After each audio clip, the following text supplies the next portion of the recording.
In 1980, the United States Congress awarded a posthumous Congressional Gold Medal to a man who symbolized the American frontier. The lawmakers stamped a simple phrase on the medal: John Wayne, American. The medal's design featured him staring across a battlefield in his famous pose from the film The Alamo. To millions of fans around the world, the tribute made perfect sense. John Wayne was the ultimate cowboy.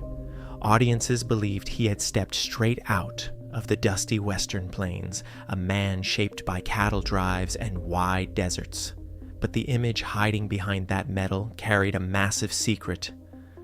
The man the world called the Duke was not born with that name. His ancestors did not carve their lives out of the American West. They were political refugees who fled for their lives across the Atlantic Ocean. Before the cowboy hats and movie posters, John Wayne was simply a boy named Marion Robert Morrison. He was born in 1907 into an ordinary American family. His parents, Clyde Leonard Morrison and Mary Alberta Brown, gave him a first name that came directly from his grandfather, a veteran of the Civil War. It was an unusual name for a boy at the time, and it sounded soft compared to the rugged hero he would later become. Marion spent his early childhood moving between small towns, first in Iowa and eventually settling in California. His parents raised him in a strict Presbyterian household. The family sat in church pews every Sunday, following strict rules about moral conduct, faith, and discipline. They believed that life required immense effort and deep self-control. Marion absorbed these teachings, growing into a tall, serious boy whose friends eventually gave him the nickname Duke. As a young man, Marion started picking up small jobs around Hollywood film studios. He worked with props and took background roles just to stay close to the industry. Eventually, he earned a chance to act. He was broad-shouldered, tall, and naturally confident on screen. In 1930, a famous director named John Ford looked at the young actor and saw incredible potential. Ford was preparing Marion for a film role, but he immediately saw a problem when he read the casting sheets. The name Marion Morrison did not sound like a man who would ride across deserts and stand his ground against outlaws. The film industry cared purely about image. Ford suggested a completely new identity, John Wayne. The studio executives and fans never realized that the new name contained its own ancient history. The name John originated from a Hebrew word meaning God is gracious. The surname Wayne reached back to Old English words used centuries earlier. It grew from the term wagn, meaning wagon, and originally functioned as an occupational surname for someone who built or worked with wagons. Long before movies existed, families connected to medieval Anglo-Saxon wagon building carried the name. Ford also chose the name because it linked the actor to Anthony Wayne, a heroic general from the American Revolutionary War. With two short, strong words, Marion Morrison vanished. The actor stepped into Hollywood with an identity designed to sound bold and timeless. But behind the Hollywood myth, Wayne's real family name traced a dramatic journey of survival. The Morrison bloodline started on the Isle of Lewis. This remote, windswept island sits in the Outer Hebrides off the west coast of Scotland. Storms constantly battered the rocky shores, and the Atlantic Ocean surrounded the land on all sides. The Morrison ancestors were Hebridean Gaels who spoke the old Celtic language of Scotland. They worked as fishermen, farmers, and seafaring guardians of the island. Their isolated culture mixed Gaelic traditions with the history of passing Norse Vikings. Life on Lewis was incredibly harsh, forcing the tight-knit clan to rely on stubborn resilience just to survive the cold winds. During the 17th century, extreme political and religious tensions spread across the British Isles. The British rulers initiated a plantation policy, encouraging Protestant families to leave Scotland and settle in parts of Ireland. the Morrison clan joined this massive migration.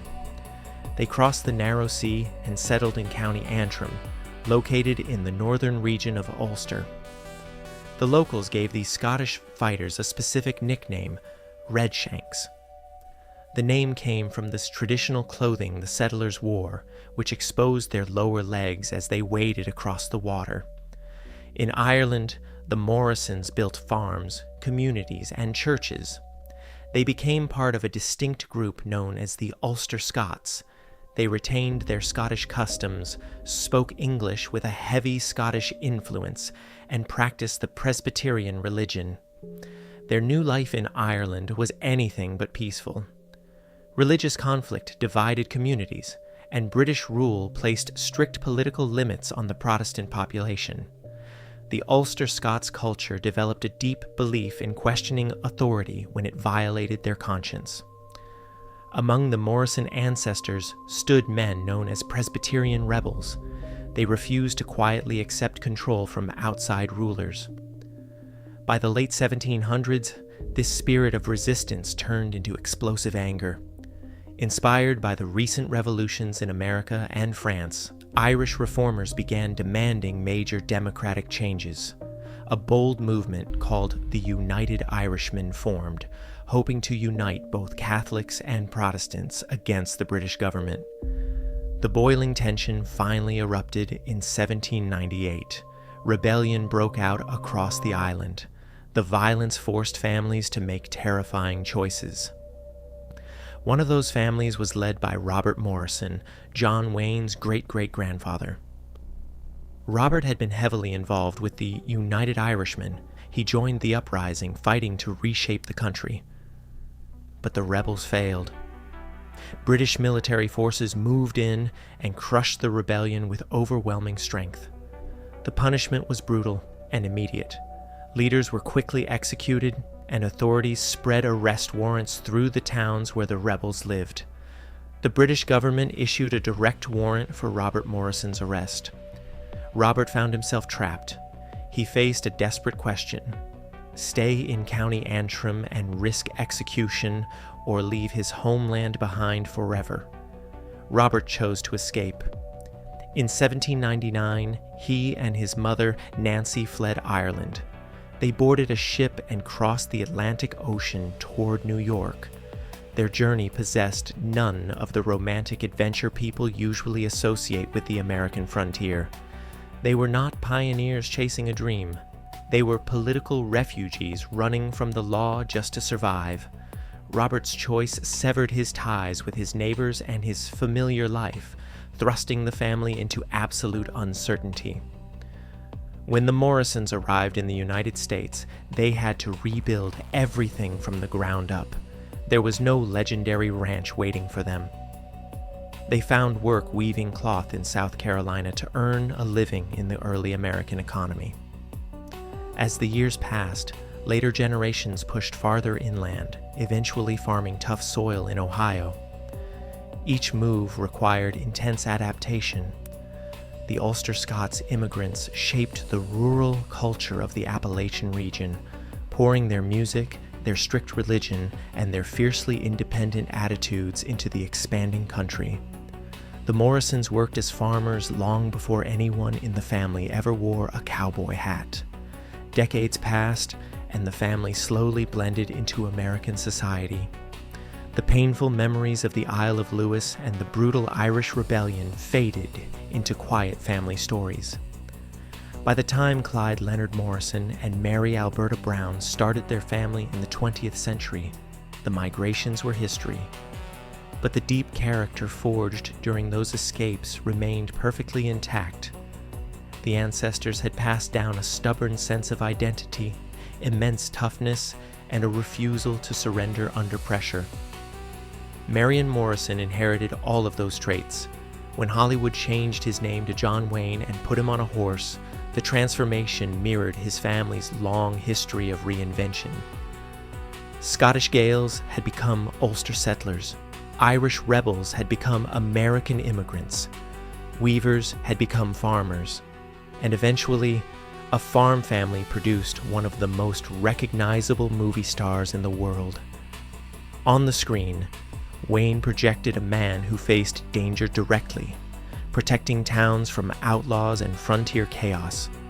Audiences believed they were watching the pure spirit of the American West, but the calm authority and quiet courage Wayne brought to his characters came straight from the Scots-Irish culture of his ancestors. His screen presence reflected a man who never panicked, echoing the exact stubborn resolve Robert Morrison needed to cross an ocean into the unknown. Wayne knew exactly where he came from, and he never hid his family pride. In 1951, he stepped out of a car in the small, quiet village of Cong in Ireland.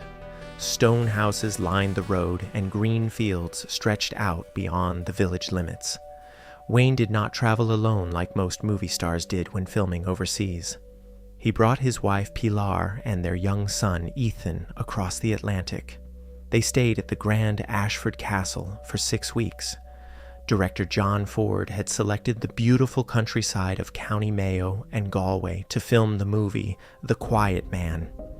Ford insisted on filming on location because he wanted the real Irish landscape to saturate the movie's atmosphere. The plot centered on an Irish-American man who leaves America to travel back and reclaim his ancestral home. For Wayne, the movie was not just a fictional script. It held a deeply personal meaning. His presence in County Mayo created a quiet, powerful symmetry.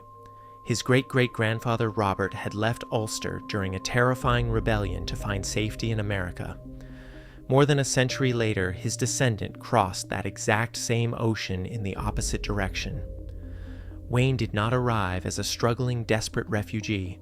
He returned to the land of his ancestors as a massive global celebrity. During the shoot, Wayne walked down village streets and rural roads that looked entirely different from the dusty sound stages of Hollywood. He traded his cavalry officer uniforms and desert trails for stone cottages. The experience allowed the famous actor to step completely outside of his frontier image and explore a cultural heritage his fans rarely saw. Every time the cameras rolled in Cong, Wayne stood at the precise crossroads of his family's past and present. Without Robert Morrison's terrifying choice in 1798, the Morrison line would never have settled in the United States. Marion Morrison would never have been born. And the world would never have met the cowboy called John Wayne. The film The Quiet Man became one of the most beloved projects of Wayne's entire career. Viewers simply saw a charming story about a man reclaiming his heritage, but behind the character, the real Morrison family journey stood tall. The actor's connection to that land remained a fierce point of pride for his children. Years after Wayne passed away, his son Michael Wayne traveled back to Ireland. Michael served as the president of the John Wayne Estate and Bat Jack Productions, and he frequently spoke to the public about his father's life. Michael stood in front of a crowd of Irish fans who had gathered to commemorate the actor's legacy. The audience expected to hear entertaining stories about Hollywood westerns and famous movie sets. Instead, Michael told them a story about migration, rebellion, and resilience. He told the crowd that his father never forgot where he came from. He revealed the name behind the myth, Morrison. He explained that the man the world called the Duke carried the blood of ancestors from County Antrim, a family line that lived in Ireland long before crossing the ocean. That single speech carried massive emotional weight for the listeners. The global superstar that everyone believed belonged entirely to the American West also belonged to them. Michael acted as a bridge between the past and the present, ensuring the world knew that the Duke carried their history too. It created a striking contrast between two completely different worlds. On one side stood the dusty western towns, the horses, and the gunfights. On the other side stood the Irish villages shaped by exile and political conflict. Both of those worlds existed inside the exact same family. John Wayne spent his entire life showing audiences what strength looked like. He walked onto sets, stared down trouble, and never hesitated. People assumed he was born from the frontier soil, a symbol of pioneer independence. But the truth is much deeper and far more fascinating. The resilience that fans worshipped on the movie screen did not come from a fictional cowboy script. It was forged by Hebridean gales surviving brutal Atlantic storms on a remote Scottish island. It was hardened by Presbyterian rebels who fought British authority in County Antrim. It was proven by a desperate mother and son who fled an execution warrant in 1798, leaving their homeland behind to start over in a strange country. Every time John Wayne stood before a camera and faced danger without fear, he wasn't just playing an American hero. He was channeling the quiet, unbroken endurance of the Morrison family. And the cowboy who defined the American frontier carried their long, perilous journey with him until the very end.